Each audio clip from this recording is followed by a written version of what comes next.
신앙생활은 여러분 언제부터 나는 신앙생활 했다고 생각하십니까? 어떤 사람은 내가 교회 등록할 때, 교회 나갔을 때.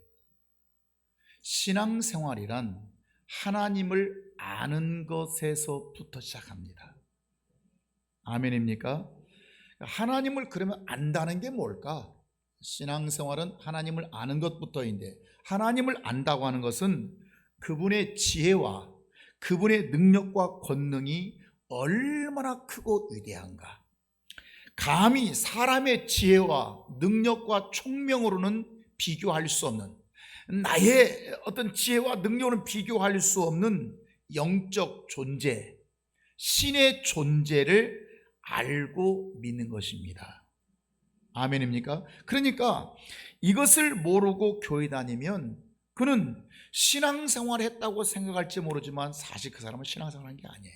그냥 종교생활 한 것이죠. 신앙생활이란 하나님과 나 사이의 분명한 관계, 그분의 존재가 누구인지, 그분의 실존이 누구인지, 그분이 어떤 분인지를 알고 그러면 내가 저분을 믿어야지, 그러면 내가 저분에게 기도해야지. 이 지금 뭐 하는 사람이요? 신앙생활 하는 사람이요. 그걸 모르고 교회에 앉아있다고 하는 이유가 신앙생활이 아니고 그것이 복받는 근거가 되는 것이 아니라는 거예요. 그러나 인간은 스스로 자기 자존감을 대단히 생각하고 높이고 싶어 합니다. 사람은, 어떤 사람은 교회에서 나이가 많으면 나이가 많다는 것을 높이고 싶어 해요. 뭐 이렇게 좀 교회 이해관계 생기면 그 어린 사람은 좀 잠잠고 있어, 지금 내 나이가 몇 살인데. 그럼 다시 한번 그분에게 묻겠습니다. 그러면 당신보다 하나님은 나이가 몇 살이실까요? 하나님 나이보다 자기가 많습니까? 어떤 사람은 내가 돈이 많다고 하는 것을 드러내고 싶어 해요. 그러면 그 사람이 묻고 싶어요. 하나님은 돈이 얼마나 가지고 계실까요? 당신이 100억 있을 때 하나님은 얼마나 가지고 계실까요? 어떤 사람은 내가 큰 집에 산다고 하는 것, 어떤 사람은 내가 능력이 있다고 하는 것, 어떤 사람은 내가 좋은 집에 산다고 하는 것, 어떤 사람은 내가 좋은 회사를 다닌다고 하는 것, 뭔가 하여튼 이웃거리만 있으면 그것을 다른 사람보다 자기를 높게 평가해서 존재감을 드러내고 싶어하는 거죠.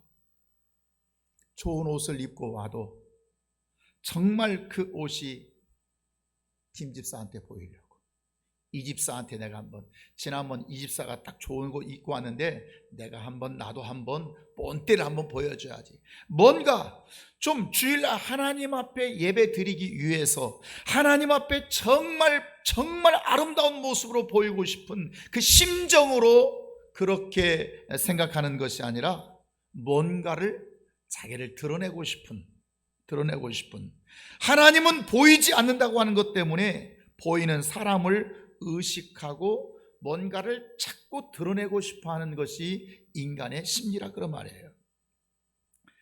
하나님께서 천지를 창조하실 때 그게 만물을 창조하시고, 만물이란 동물, 식물 이런 것들을 창조하시고 천사와 사람을 창조하셨습니다. 그런데 이 만물에게는, 나무나 식물이나 동물에게는 인격을 주지 않았지만 오직 두 영적인 존재, 하나는 천사이고 하나는 사람에게만을 인격을 주었습니다.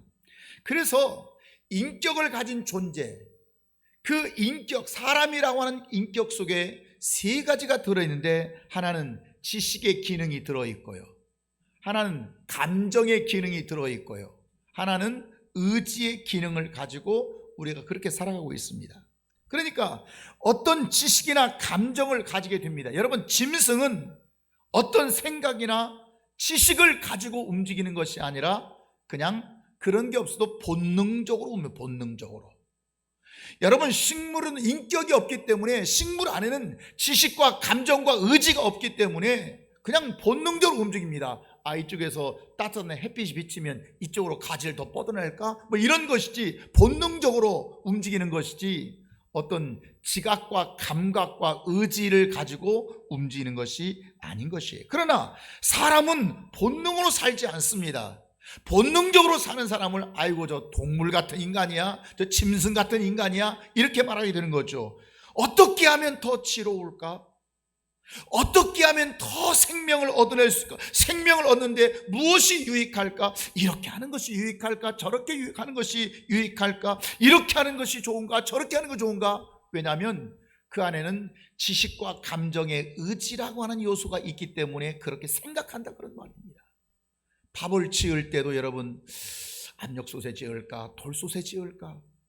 콩을 넣고 지을까? 콩을 넣을 때 좀 불려서 넣을까? 그냥 처음부터 확 집어넣고 그냥 딱딱하게 먹게 만들까? 여러분, 생각하고 그렇게 하지 본능적으로 그렇게 하는 게 아닙니다. 생선이 생겼을 때 이 생선을 구워 먹을까? 삶아 먹을까? 찜해 볼까? 뭘 해 먹을까? 여러분, 생각하고 하는 것입니다. 샐러드를 만들어 먹을 때 이 샐러드를 이렇게 이런 소스를 집어넣을까, 저런 소스, 그 생각하고 집어넣는 것이지 아무거나 그냥 간장 푹푹 집어넣어서 이거 샐러드에 하고 주는 것이 아니란 말이죠. 그래서 뭔가 인간에게는 이 지식과 감정의 의지라고 하는 이런 기능이 있기 때문에 정말 다양성 있게, 그 풍부함은 대단하게 생각을 하고 그것이 그런 생명을 얻어내는 기능이 되기 때문에 사람들이, 인간은 만물의 영장, 그래서 만물의 영장처럼 대단한 존재로 생각하기 쉽습니다. 감각이 없는 자들보다는 대단합니다. 그러나 하나님보다 더 대단하지는 않습니다. 하나님보다는 더 높지 않습니다. 하나님보다 더 위대하지는 않습니다. 우리가 지식과 감정과 의지라고 하는 기능이 있어서 탁월한 만물의 영장이 될 수는 있을지 모르나 그것이 나를 지으신 창조자보다도 더 대단할 수는 없다, 그런 말인 것입니다. 그래서 이사야 55장 8절에 하신 말씀이, 이는 내 생각이 너희 생각과 같아요, 틀려요? 달라요. 내 길이 너희 길과 같아요, 틀려요? 달라요. 아무리 인간이 만물의 영장적 요소를 가지고 그렇게 살아간다고 할지라도 그것이 잘못하면 하나님의 생각과 같을 수가 없고, 너희 가는 길이 내가 가는 길과 같을 수 없다, 여호와의 말씀이라. 그건 안 된다는 거예요. 그럼 우리가 신앙생활 보면 어떤 때는 이런 게 있어. 뭔가 해도 제 생각에는요, 저는요 이렇게 했으면 좋겠어요. 목사님 그렇게 말씀하시지만 저는 이렇게 했으면 좋겠어요. 교회에서는 그렇게 하기를 원하지만 제 생각에는요, 그 생각이 뭡니까? 지적인 요소, 감정적 요소, 의지 요소를 가지고 하나님의 생각보다 자기 생각대로, 자기 뜻대로 사는 자가 된다, 그런 말인 것입니다. 그러다 보니까 요한복음에서 뭐라고 말씀합니까? 시작. 마귀가 벌써 시몬과 가론 유다의 마음에 예수를 팔려는 생각을 넣었다. 마귀는 인간의 마음 속에 예수를 팔아버릴 생각을 집어넣어요. 왜? 생각이 다르니까. 하나님의 생각과 내 생각이 다르고 하나님의 가는 길과 내 가는 길이 다르니까, 다른 생각을 품어버리니까 이미 마귀는 가론 유다의 마음속에 예수를 팔아버려야겠다, 여러분, 이런 생각을 집어넣게 되는 것입니다. 우리가 인생을 살아갈 때, 혹은 우리가 하나님 앞에 기도할 때 문득 떠오르는 생각이 있습니다. 어떤, 우리가 세상에서 술 먹다 떠오르면 다 악한 것이고, 또 뭐 길 가다 떠오르면 그 인간적 생각이고, 그 다음에 또 기도하다 떠오르면 하나님의 생각, 여러분 그게 아닙니다. 문득 떠오르는데 그 문득 떠오르는 생각 속에 세 가지 유형이 있습니다. 첫 번째는 사람의 생각, 내 생각이에요. 그건 내 생각이에요. 두 번째는 마귀의 생각일 수가 있습니다. 세 번째는 하나님께서 그를 도와주시려고, 하나님 그들을 지도하시려고, 이끌어 주시려고 성령의 감동으로 주시는 생각일 수가 있습니다. 그러니까 뭐 그가 길을 가든 뭘 일을 하다가 생각하든 기도하든 뭘 하든 그 생각이 딱 떠오르는데, 그 생각이 셋 중에 하나예요. 자기 생각일 수도 있고, 마귀의 생각일 수도 있고, 하나님의 영이 나와 함께 계셔서 내게 뭔가 은혜를 주시려고 그런 감동으로 이끌 수 있다, 그런 말입니다. 그러면 우리가 하나님을 창조주이시다, 하나님은 천지를 창조하셨다, 그 하나님은 천지를 창조하셨다는 의미가 뭡니까? 여러분, 특별히 첫째는 전에 말씀드렸습니다. 주인이란 뜻이에요. 주인. 하나님은 나의 뭐예요? 주인이에요. 우리 진화론자가 아니에요. 우리 창조론자예요. 그 뜻이 뭐예요? 하나님은 나의 주인이란 뜻이고요. 두 번째는 그분의 지식과 그분의 지혜는 인간의 그 누구보다도 높다. 그분이 지혜를 주신 자입니다.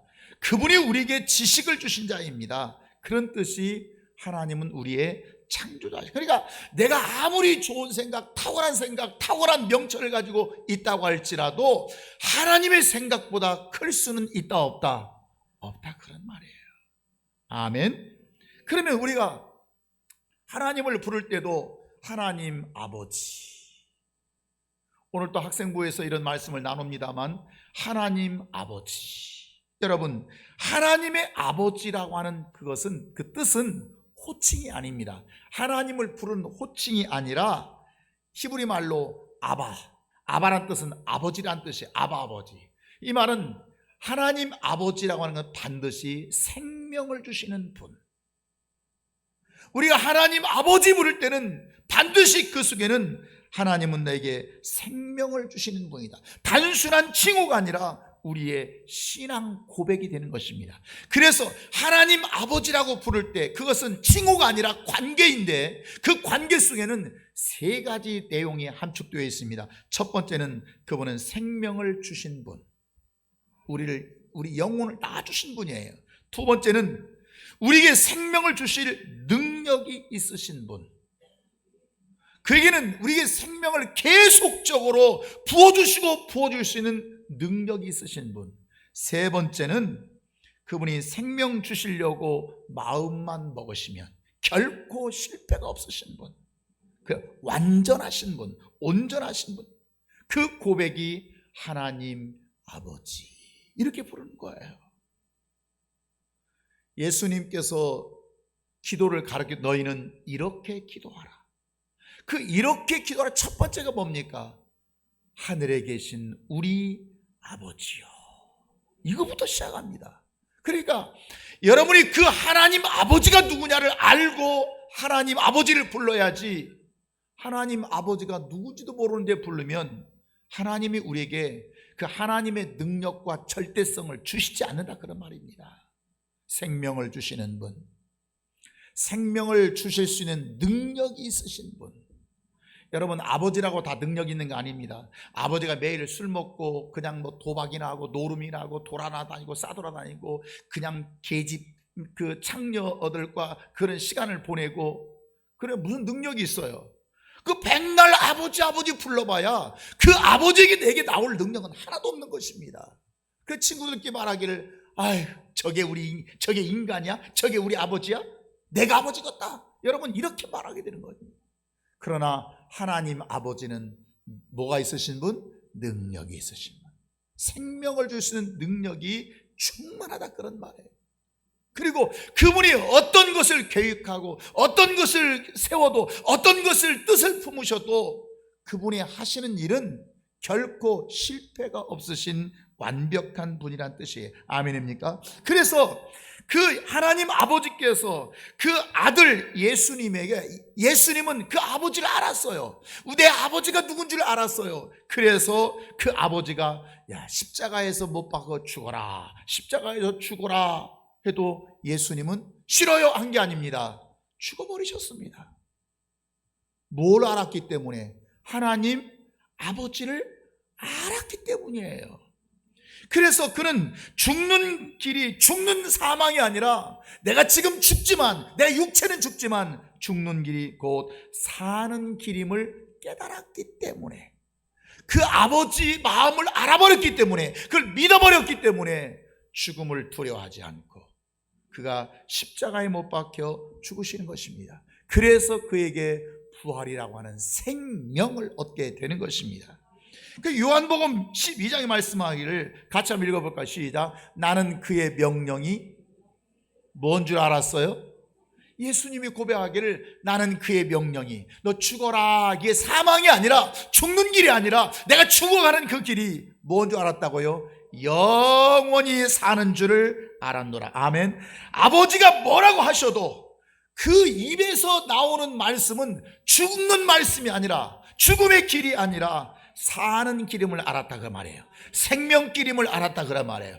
그것이 내가 사는 길이라고 하는 것을 예수님은 아셨기 때문에 죽음을 두려워하지 않는 것입니다. 여러분, 부모가 자식에게 얘기합니다. 야, 공부하라, 공부하라, 이놈아 공부하라. 그 다음에 이건 하지 말아라, 이건 해라, 통제하고 잔소리를 많이 합니다. 여러분, 부모가 자식에게 그렇게 하는 말이 자식을 괴롭히고 싶어서 그렇게 하겠습니까? 잘 되라고 그렇게 하겠습니까? 이 상식을 우리가 다 알고 있습니다. 잘 되라는 것입니다. 네가 그렇게 해야 생명을 얻고 네가 그렇게 해야 잘 되는 것이지. 교회를 주일날 가고 싶지 않아요. 그래도 너 예배 드려야 돼. 너 예배 안 드리면 너 용돈 안 줄 거야. 너 예배 안 드리면 너 하여튼 뭐 어떻게 할 거야. 여러분, 통제해도 그것은 자식이 잘 되라고 하는 말이지 자식이 못 되라고 하는 말이 아니란 말이죠. 목회자가 성도들에게 이렇게 하십시오, 저렇게 하십시오, 주일날 예배 잘 드리십시오, 금요일날 또 철야기도 나와서 기도해야 됩니다, 새벽 해야 됩니다, 수요일날 예배 드려야 됩니다. 여러분, 어떤 자는 그 말씀을 순종하고 생명을 얻어보는 자가 있지만 꼭 주일날만 잘 나가면 되지, 수요일날 나가야 되고 금요일날 나가야 되고 다른 데 나가야 돼, 나 바쁜 거 생각도 못하고. 여러분, 여러분을 구속하고 여러분을 통제하고 여러분을 괴롭히고 싶은 것이 아니라 그렇게 하는 길이 사는 길이다. 그렇게 하는 것이 생명을 얻는 길이다. 이 원리 하나 때문에 그런 것입니다. 그러니까 하나님의 말씀이 이해가 잘 안 되고 안 믿어져요. 왜 저러실까? 왜? 꼭 그렇게 말을 해야 돼? 요즘 세상이 얼마나 어려운데 그렇게 헌금하라고 해야 돼? 여러분, 생명 주기 위한 방법이지 그것이 여러분을 구속하고 괴롭히려고 하는 방법이 아니에요. 인간의 한계적 머리로 이해하려고 하지 말고 인간의 그저 위대하신 나보다 지극히 비교할 수 높으신 그분을 여러분 판단하려고 하지 말고 우리는 믿으려고 해야 되는 것입니다. 그것을 믿음이라고 말하는 것입니다. 그러면 하나님이 우리에게 생명 주시는 방법이 무엇일까? 하나님은 어떻게 생명을 주시는가? 첫 번째는 말씀을 보내주심으로 생명을 주십니다. 아멘입니까? 관념적으로 뭘 복이 왔다 이게 아니고 복이 오기 전에 뭘 주세요? 말씀을 주세요. 하나님께서 건강을 주시기 전에 뭘 주세요? 말씀을 주세요. 하나님께서 축복을 주시기 전에 물질의 복을 주시기 전에 뭘 주냐면 말씀을 주세요. 그 말씀에 순종해 버렸을 때, 하나님의 그 요구를 지켜 버렸을 때 생명이 오는 것입니다. 그래서 하나님 먼저 말씀을 보내주시는 것입니다. 요한복음 1장에 하신 말씀이 뭐예요? 말씀이 육신이 되어 우리 가운데 거하심에 우리가 그 영광을 보니 아버지의 독생자의 영광이요 뭐가 충만했습니까? 은혜와 진리가. 은혜와 진리는 사는 길이에요. 은혜와 진리를 주심으로 생명 주는 방법을 삼으셨다는 말씀입니다. 두 번째는 말씀을 주시는 방법이 뭘까? 말씀을. 난 이 부분에서 한국교회에 수없이 많은 성도들, 특별히 교만한 자들이 무너지는 이유가 여기서 무너지는 것입니다. 이 원리를 모르기 때문에. 하나님께서 우리에게 생명 주시는 두 번째 방법이 뭐냐? 말씀을 주시는 방법이 다릅니다. 그 방법이 뭐냐? 말씀을 주실 때 하나님이 직접 주신다고요? 직접 주시지 않습니다. 창세기부터 요한계시록까지 하나님은 전도라고 하는 미련한 방법으로 주십니다. 전도. 여기 전도라고 하니까 전도에 가서 예수님께서 이 전도가 아닙니다. 전하여 주시는 것. 하나님의 진리의 도를 하나님이 직접 주지 않고 누군가를 통해서 전하여서 주는 것을 전도라 이렇게 말하는 것입니다. 이 전도라고 하는 미련한 방법을 선택하시는 것입니다. 이게 하나님의 방법이에요. 이 원리를 모르면 많은 사람들이 그냥 실족하고 넘어질 수밖에 없고, 내가 아무리 잘하는 것 같지만 여기에서 문제가 되는 것입니다. 자, 고린도서 1장 21절 오늘 본문의 말씀을 함께 읽어보면 시작. 하나님의 지혜에 있어서 이 세상이 자기 지혜로 하나님을 알지 못함으로, 그래 하나님은 어떻게 하셨어요? 하나님께서 전도에 미련한 것으로 믿는 자들을 구원하기를 기뻐하셨다. 믿는 자들을 구원하시는데 어떤 방법으로? 전도에 미련한 것으로. 전도에. 여러분이 자꾸 이 말씀을 이해하실 때 왜 전도가 미련한 거지? 전도하는 게 좋은 건데 맨날 전도하는, 그 뜻이 아니고 전하여 주신다, 이 말씀인 거죠. 여러분, 하나님께서 전도에 미련한 것으로 구원하기를 기뻐하시는데, 그러면 왜 전도가 미련한 것인가? 아니, 전하여서 말씀을 주시는 것이 왜 미련한 것인가? 여러분, 하나님이 말씀을 주실 때 여러분에게 하나님이 직접 나타나셔서 꿈속에 나타나시든지 아니면 갑자기 막 어떤 그 감당한 환상 나타나셔가지고 그 말씀을 막 5번, 10번, 50번, 막 100번 막 이렇게 하라, 너 순종해라, 너 이렇게 하라. 수요일날 예배 나오지 않는 사람에게 하나님께서 꿈에 나타나서 수요일날 나가라, 수요일날 나가라, 수요일날 나가라, 안 나올 것 같습니까? 안 나올 것 같습니까? 너 순종해라, 너 원수 미워하지 말고 너 사랑해라, 너 그 집사와 화해하고 평안하게 살아라. 여러분, 뭔가 그분이 나타나서 반복해서 말씀하시면 여러분 불순종할 자가 있겠습니까? 여러분 신앙생활에 뭐가 어려우세요? 만약에 지금 여러분이 어려워하는 그 문제에 대해서 하나님이 오늘 밤에 꿈에 나타나, 오늘 예배 딱 드리고 오늘 저녁에 자려고 하랬더니 하나님 꿈에 한 번도 아니고 한 번, 두 번, 세 번 밤새도록 그냥 귀에 대고 속삭이는 거예요. 너 그거 말이야, 네가 잘못된 거야. 그러면 여러분이 당장 그렇게 안 하시겠습니까? 얼마나 효과적이고 그렇게 하는 것이 얼마나 지혜롭고 얼마나 많은 사람을 생명길로 인도하는 길이지 않겠어요? 하나님이 직접 나타나 버리시면. 그런데 하나님은 이런 지혜로운 방법을 쓰신다고요? 안 쓰신다고요? 안 쓰신다고. 어떻게 쓰신다고요? 전도라고 하는 미련한 방법을 쓰신다고요. 누군가에 전하여 주시는 미련한 방법. 그래서 요한복음 1장에서 말씀하시기를 율법은 누구를 통해서? 모세로 말미암는 통해서, 모세를 통해서 주어진 것이요, 은혜와 진리는 누구를 통해서? 예수님을 통해서 온 것이라. 아멘입니까? 그러니까 하나님이 직접 주시지 않고, 아니 그 하나님의 율법을 하나님이 직접 주셔야지. 누구를 통해서 주셨어요? 모세를. 그 은혜와 진리, 그 귀한 것을 직접 주셔야지. 누구를 통해 주셨어요? 예수 그리스도를 통해서 주셨다는 말이에요. 여러분, 누구를 통해서 주시는 것이, 이것이 지혜로운 방법입니까? 지금 미련한 방법이라고 성경은 말씀하고 있습니까? 미련한 방법이죠. 그렇잖아요. 내가 못 고치는 것, 내가 못 끊는 것, 내가 결단하지 못하는 것, 하나님이 직접 나타나 한 번만 말해버린다, 획가닥 돌아버립니다. 순종 안 할 수 없습니다. 내가 죽겠구나. 그런데 왜 그 미련한 방법을 하나님은 쓰고 계실까? 자, 여러분, 모세가 누구입니까? 왜 모세를 통해서 율법을 주십니까? 우리가 모세하면 자꾸 애굽에서 40년 동안 대단한 존재 생각하지만 아니요. 모세가 이스라엘 백성들에게 와서 율법을 주실 때는 그는 이미 살인자였습니다.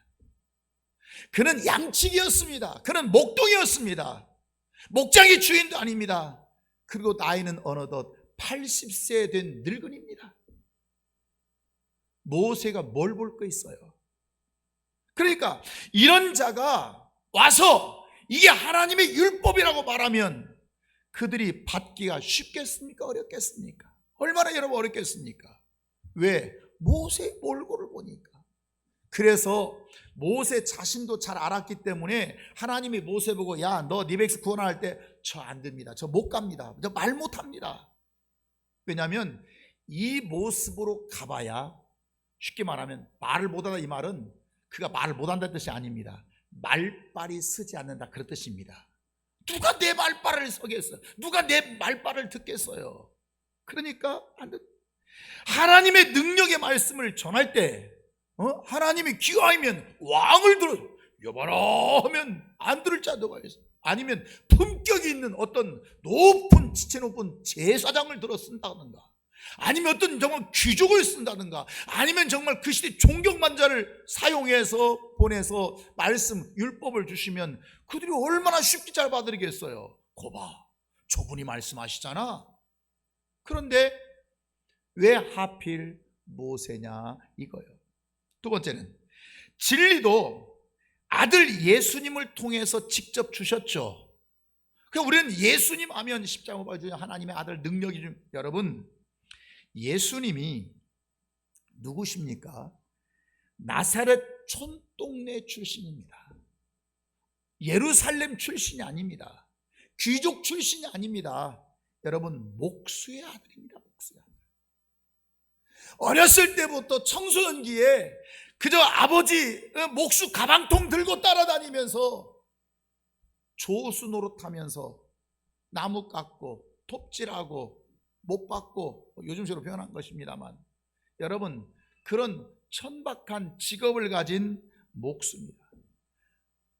아들을 왕으로 보내지 않았습니다. 아들을 낮고 천한 신분으로 보내주셨습니다. 그 유대인들이 생각할 때, 모세를 통해서 율법을 받은 이스라엘에서 생각할 때, 아니 저게 하나님의 아들이라 왕으로든지 지체 높은 자로, 아니 감히 내가 범접할 수 없는 그런 분으로 오면 그거 믿을 수 있지 않겠어요? 그런데 그 하필 천박한 목수의 아들 나사렛 촌동네에서 와가지고 은혜와 진리 자기가 또 말하기를 결정적으로 예수님을 십자가 못 박아 죽인 이유가 뭐냐면 하나님의 아들이라는 것도 아들이라는 거예요. 아들이라는 거예요. 여러분 모세를 통해서 율법을 들을 때 그는 살인자, 목동, 양치기, 80세 된 노인을 통해서 듣게 되고요, 예수님을 통해서 진리를 들을 때 천한 나사렛 출신 목수의 아들, 그저 사람일 수밖에 없는, 인간일 수밖에 없는 사람을 통해서 들었기 때문에 그들이 말씀 받기가 쉽겠습니까? 얼마나 어렵겠어요. 말씀이 안 들려지잖아요. 왜? 사람을 보니까. 그래서 요한복음 1장에 이런 말씀이 있어요. 빌립이 나다나엘에게 전도를 했습니다. 예수님을 만나고. 그랬더니 나다나엘 한 말이 있습니다. 나사렛에서 무슨 선한 것이 날 수 있느냐? 야, 나사렛 촌동네에서 뭐 대단한 일, 뭐 위대한 일, 뭐 그렇게 큰 스승이 올 수 있겠냐? 이 뜻입니다. 나다나엘이 예수를 만나기 전에 크게 표현해요. 나사렛에서 무슨 선한 일이 날 수가 있겠느냐? 여러분 오늘 또 말씀을 하나님이 직접 주시면 여러분 얼마나 좋겠어요. 그런데 목사라고 하는 사람을 통해서 주시니까, 허물 많은 사람, 부족한 사람, 부족할 수밖에 없는 사람을 통해 주시니까 자기 생각을 앞세워서 판단해 버립니다. 내 생각에는, 내가 알고 있는 지식으로는, 내가 알고 있는 상식으로는, 내가 알고 있는 갖고 있는 전문성으로는 그거 이렇고 저렇고 맞고 틀리고, 그래서 떠들어라, 난 듣고 싶지 않다. 여러분 관심 없습니다. 판단해 버립니다. 그가 못 받습니다. 말씀을 받지를 못합니다. 여러분 말씀을 받지 못하면 죽습니다. 그건 교만이라고 성경은 말하고 있는 것입니다. 그러면 도대체 하나님은 왜 이런 방법으로 말씀하시는가? 왜?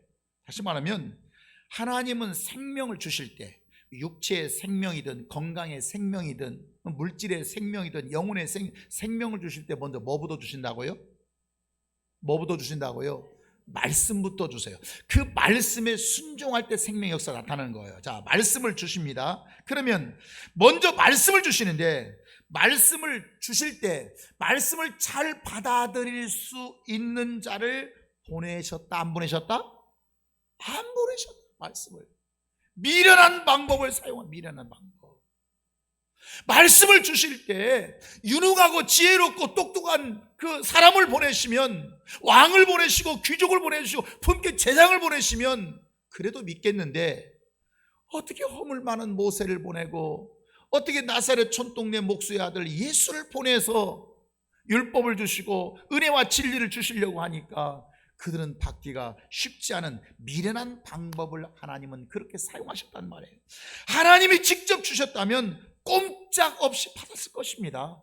어떻게 그분을 거역할 수 있겠습니까? 꼼짝없이 겸손하게 들었을 텐데, 왜 하필 살인자이고, 왜 하필 그 영감 할아버지 발성은 할아버지이고, 왜 목수였냐 이 말이에요.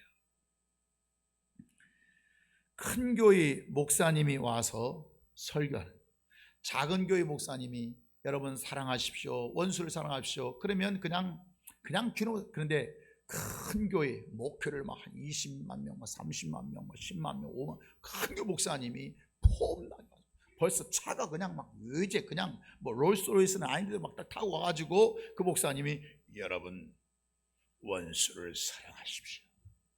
그러면 그게 가슴 깊, 그냥 알아서 앞서가서 김 집사뿐만 아니라 이 집사까지 다 화해버립니다. 여러분, 큰 교회 목사의 말이니까 잘 받아들입니다. 자기 행색계나 하고 유명하고 자기 이름을 드러낼 만한 유명세가 있고 피난 옷을 입고 말씀을 전하면 그 사람 말은 잘 받아들입니다. 오늘 헌신에 배우신 이 강사 목사님 오늘 말씀드릴 것 같으면, 미국에서 몇 년, 영국에서 몇 년, 프랑스에서 몇 년, 독일에서 몇 년, 그래서 7개의 외국어에다가 이스라엘에서 몇 년 딱 오면 그 말씀은 그냥 쏙쏙 받아들입니다. 그냥 없는 것도 챙겨서 받아들입니다. 그러나 예수는 하나님의 아들이라고 할지라도 목수의 모습으로 흠모할 것이 없어요. 초라해요. 드러낼 것이 없어요. 자랑할 것이 없어요. 그렇게 되니까 그들은 예수를 무시했다, 그런 말입니다. 이러다 보니까 오늘날 포장 기술이 얼마나 발달했는지, 포장 기술이 정말 여러분, 심지어 목사님들도 건덕지만 하나만 있어도 포장하려고 합니다. 여러분, 목사님들의 모임이 있지 않습니까? 목사님 여러분 우리 교회는 아닙니다만 목사님들이 회장이라는 거 부러울 거예요. 자, 어느 모임에 가잖아요. 그 목사님들이 한 30명 40명 모임이 있습니다. 자, 대표회장, 상임회장, 그 다음에 실무회장, 운영회장. 근데 그 속에서도 회장도 아닌 사람도 있어요. 이건 볼 것도 없어요. 이건 이제 진짜 그분은 볼 것도 없어요. 여러분, 자, 30명 40명인데 대표회장 1명 있고요. 그 다음에 운영회장 한 3명 4명 있고요. 실무회장은 한 15명 되고요. 하여튼 그냥 다 회장, 다 회장. 그 여러분이 와서 우리 목사님, 난 이 부흥사 단체, 나는 혹은 이런 단체 제가 실무회장입니다. 그러면 대단한 거지만 실무회장은 저 위에서부터 한참 내려서 요 단계입니다. 별것도 없어요. 다 건덕지 하나만 있어도 다 회장이야. 뭐가 하나만 있어도 자기를 포장하고 싶어. 자기를 만들어서 갖고 싶어. 여러분, 이 기술이 한국교회에 탁월하다고 하는 거, 창궐하다고 하는 거, 무엇이 문제예요? 여러분, 목사가 문제입니다. 그 목회자들의 내공이 없어요.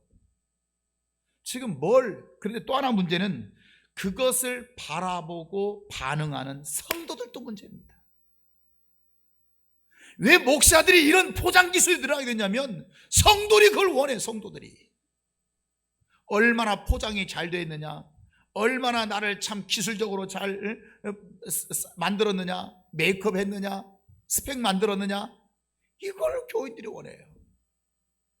목사를 담임 목사로 초빙해도 이분이 얼마나 기도 많이 한가, 얼마나 신실한가, 얼마나 하나님이 그에게 생명 주시기 합당한 주의 종인가, 이것을 보지 않고 그분의 이제 histori 봅니다. 이력서 쫙 봐가지고 이것이 오늘날 교회의 현상이에요. 현상. 왜 지혜로운 방법으로 생명의 말씀을 주시지 않고, 지혜로운 방법이란 아까 정말 그 지혜꾼들, 능력자들을 사용하지 않고 전도라고 하는 대신 모세를 통해서, 살인자를 통해서, 목수를 통해서, 양치기를 통해서, 팔수의 영감을 통해서 주시는 그 비효율적인 방법으로 하나님은 왜 이렇게 주실까? 왜? 하나님 말씀 앞에서 듣는 자가 하나님 말씀 앞에서 겸손한 자인가 교만한 자인가를 구별해 버리시기 위해서. 하나님은 겸손한 자와 말씀 앞에서 교만한 자를 확실하게 구분해 버리십니다. 그래서 내가 하나님의 말씀을 받느냐, 전하는 자의 인간적 행색을 보느냐, 이걸 보십니다. 뭘 보느냐? 말씀을 겸손히 받는가, 교만하게 받는가? 하나님은 판단해 버리셔서 교만한 자는 물리쳐 버리시고 겸손한 자에게는 생명을 주시기 위해서 전도라고 하는 미련한 방법을 쓰신다고 하는, 말씀을 하나님은 아무에게나 생명 주지 않습니다. 하나님은 아무에게나 고쳐주지 않습니다. 하나님은 아무에게나 어떤 하나님의 능력을 부어주시는 것이 아니라 교만한 자는 죽어나가도 그에게 생명 주고 싶지 않은 것이 하나님의 마음입니다. 교만한 자는 이미 버려버리시는 것입니다. 똑같은 자리에서 똑같은 설교를 들어도 교만한 자가 있고 겸손한 자가 있어요. 그 차이가 뭔지 아십니까? 여러분, 교만한 자는 말씀 듣고 상처를 받아버립니다. 말씀 듣고 시험을 들어버립니다. 나들으라고, 참 나들으라고. 내가 김 집사한테 그렇게 목사님한테 이 얘기하지 말라고 했는데 어떻게 다 또 고자질 했구만. 나는 교인들을 잘 안 만납니다. 난 교인들에게 사람 말 잘 듣지 않습니다. 하나님이 내게 주신 말씀이 풀릴 것입니다. 그러니까 그는 그렇게 유출을 해버린 것입니다. 그리고 오해하고 아주 불쾌한 감정을 가지고 살아갑니다. 근데 여러분, 겸손한 자는 똑같은 장소에서 똑같은 말씀을 들어도 저것이 내 문제였구나, 맞아, 저게 내 문제였어, 내가 그걸 몰랐어.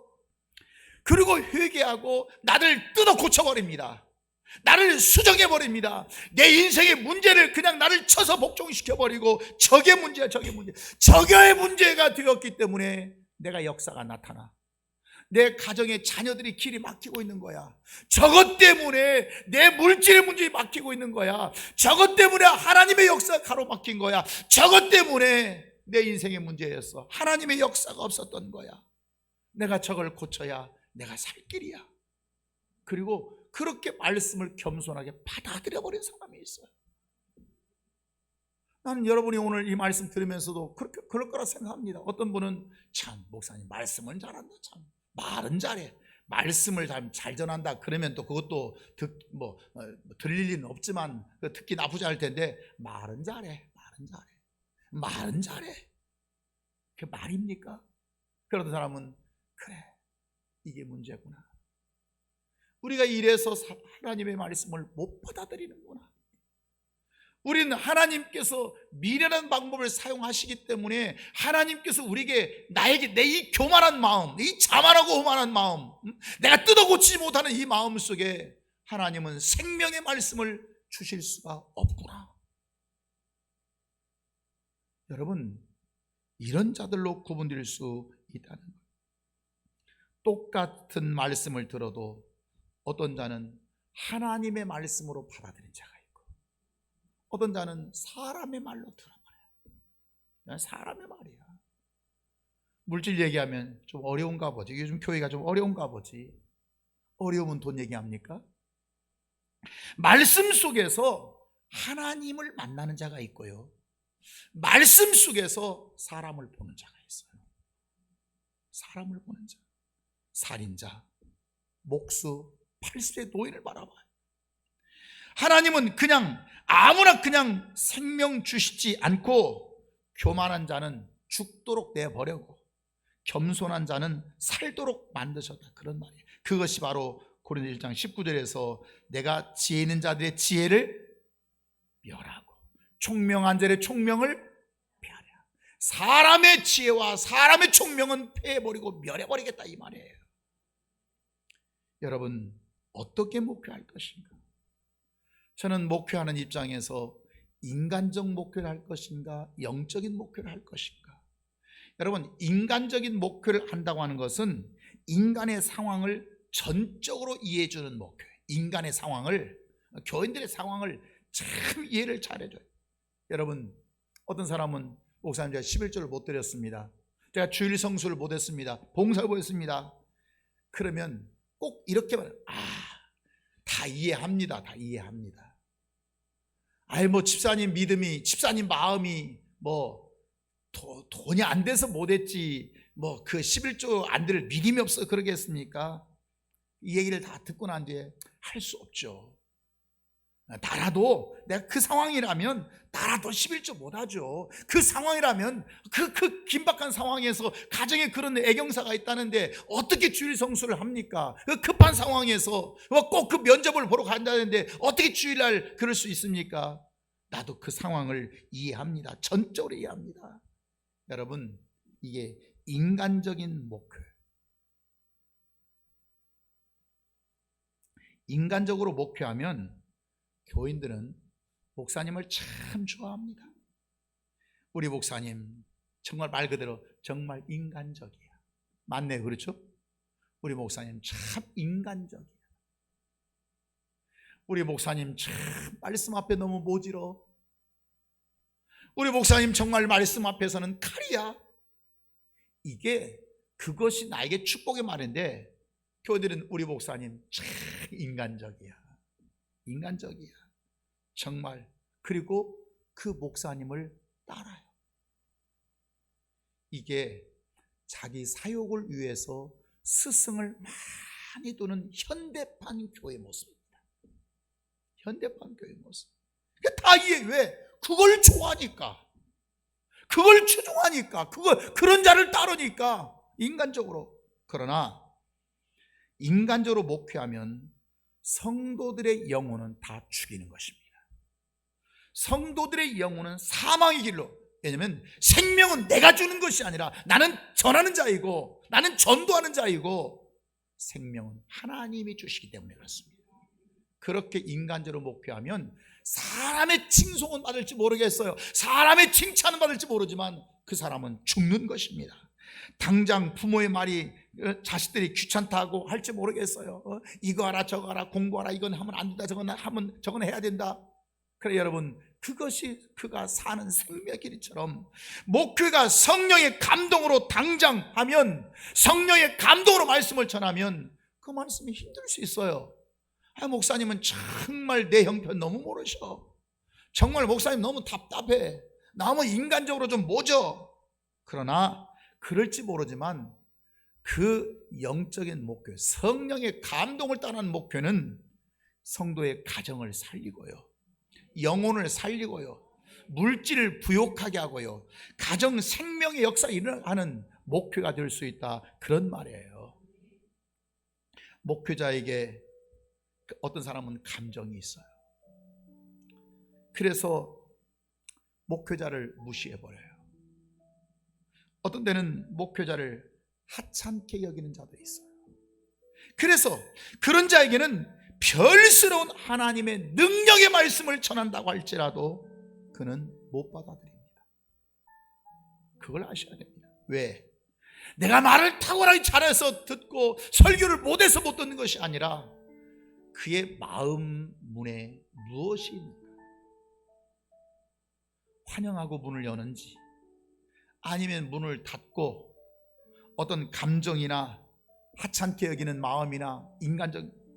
왜냐하면 그는 말씀을 전하는 사람에게 매달려 있지 하나님 말씀에 매달려 있지 않기 때문에 그렇습니다. 하나님의 말씀에 매달려야 생명이 열리는데 사람에게 매달려 있는 것입니다. 감정에 매여 있는 것입니다. 그러면 그에게는 생명의 역사가 일어나지 않는다고 하는 것. 사랑하는 쉼의 교회 성도 여러분, 우리 쉼의 가족들은 정말 생명 주시는 하나님의 지혜를 볼 수 있기를 바랍니다. 때론 부족하고 연약해도 하나님은 누구를 들어 쓰시는가? 누구를 들어 쓰시는 그 자를 통해서 내가 그 사람의 인간의 행색을 바라보지 말고 인간의 처신을 바라보지 말고 그 속에서 내게 주시는 생명의 말씀과 진리가 무엇인가, 이걸 받아내지 못하면 생명은 없는 것입니다. 기도하겠습니다.